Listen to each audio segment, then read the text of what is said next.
JDL USA presents Rabbi Nachum Shifren, public speaker, author, and good friend of the late Rabbi Meir Kahana. Well, we are back, and it's great to see everybody. And another week. Shabbat is going to be tomorrow. Parsha Shlach. I want to tell you guys a quick story. We'll kind of segue into our biblical rendition here. It was 1973. I don't know if you were alive then. Some of you were young people at that time. Who knows? I keep getting older, and yet I still feel like I'm 17. But that's another story. If you remember, it was the Yom Kippur War, and the Arabs conveniently did a oil boycott on the West. Basically, it was. Let me get this thing out of here. There we go. Another pop-up from our dear computer hackers. Basically, it was.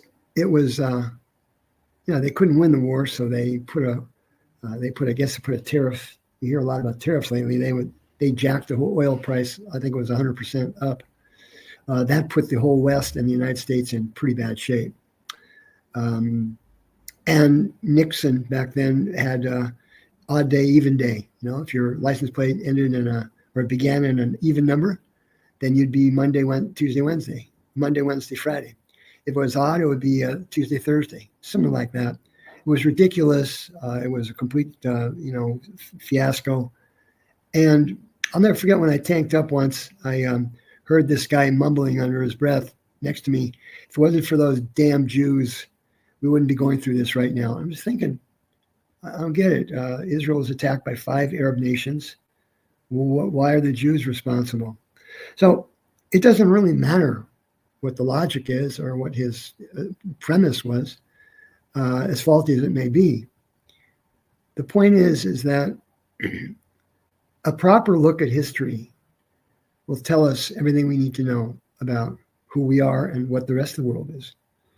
What do I mean? This parsha talks about the fateful meeting between Esau and his brother Jacob. Esau, of course, was decided to murder his brother, and his mother Rivka, saw this through divine intervention, and told his son to scamu back to where her father and her family were. Anyway, when they finally met 20 years later, Jacob was in trepidation about the meeting. What would it be like? Would his brother still want to kill him? All those kind of things. So he sent 3 different delegations, as it were, to appease the killer, the murderer. And they gave him camels and donkeys and horses and tribute with wheat and figs and grapes from the land of Israel, all those nice things. And when they finally do meet, Esau puts his arms around him, gives him a big hug, kiss, and his eyes are moist as if he's emotionally engaged here. But what's interesting, our Torah tells us something very different.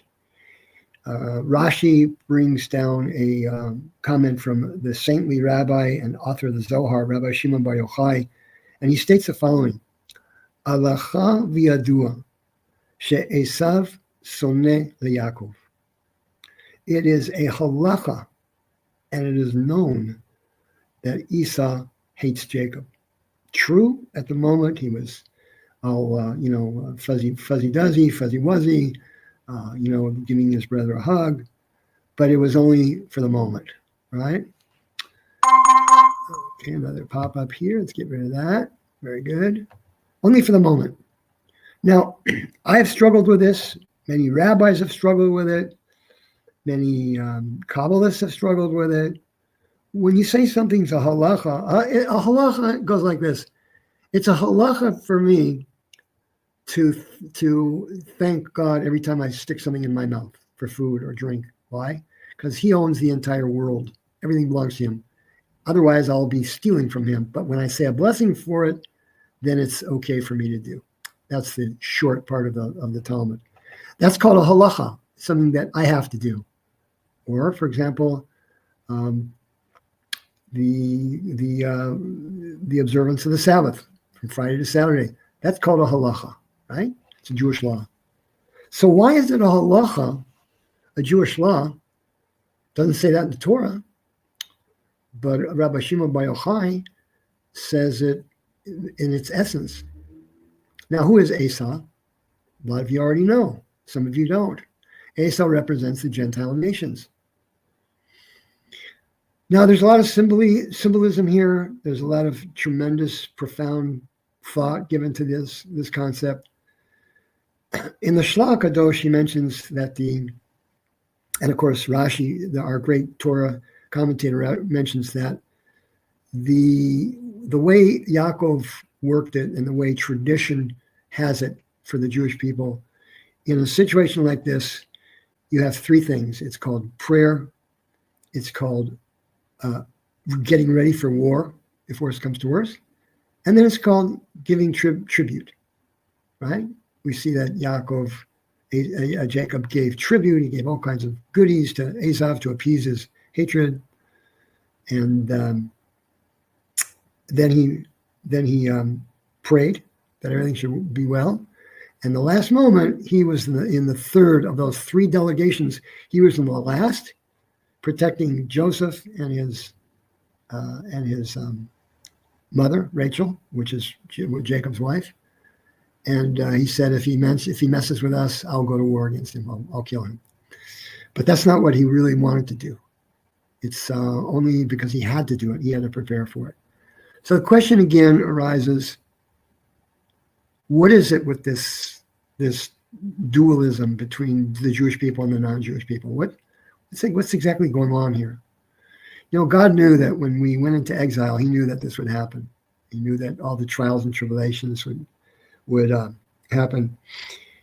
Some of the Torah scholars have posited that the exile strengthened the Jewish people, the remnants of the Jewish people, those that were not murdered or raped or burned alive at the stake.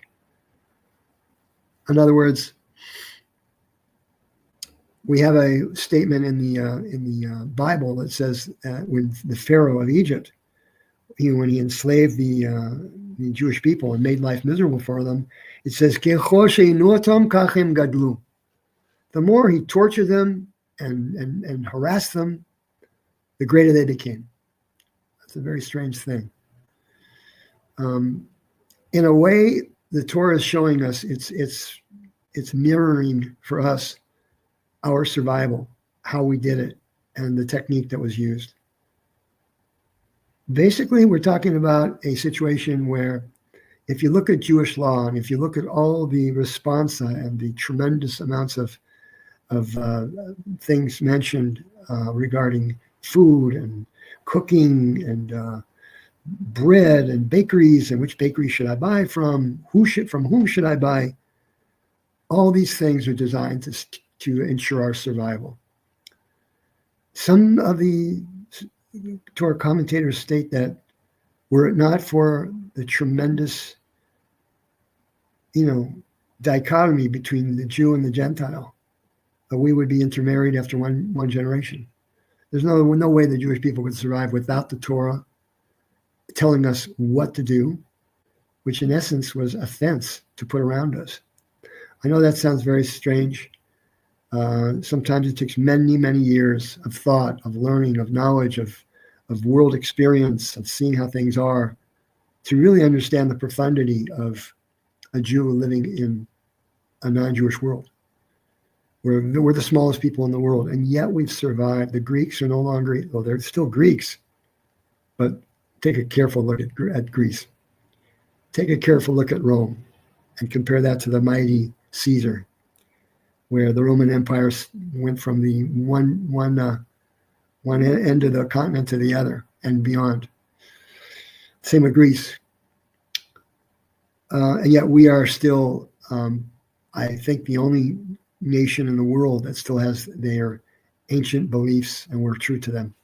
So this idea of Eisav hates Jacob,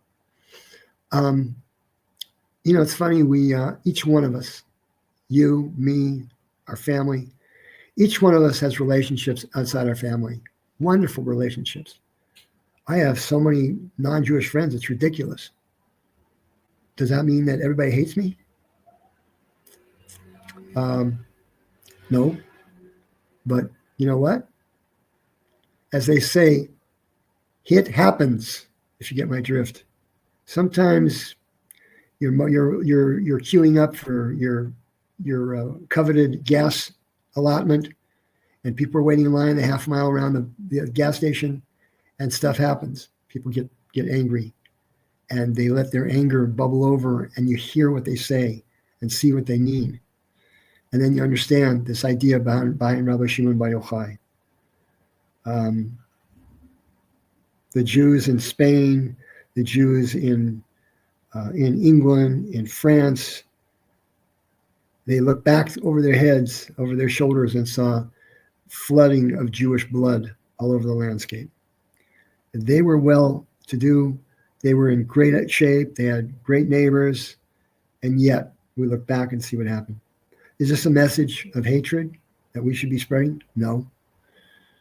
But we need to know what the history taught us and live and learn and understand that, in essence, we're basically alone without other than with the Almighty God, the one that took us out of Egypt and that created the world in 6 days. So that's the message of this Dvar Torah today. In finalizing here, I would bring to the one more time from the Shel HaKadosh, who was a great Makubal, and many Kabbalists learned from him, including my mentor, Rabbi Shneur Zalman Gafni in Tzfat. He mentions something very interesting. He says that the Jewish people are people of, Yoshevei Ohel. We're not, Nosei Keshet, like other people, carrying bows and arrows and shooting and murdering and killing. Our nature is to be Yoshev Ohel, dwellers in tents, meaning using our minds, using our spirit, using our emotional attributes to make life worthwhile. And having said that, we can go one step further and say it's not ours to conquer and this and that and the other. And I will say this. It says in the Torah also, in Ecclesiastes, there's a time for peace and a time for war.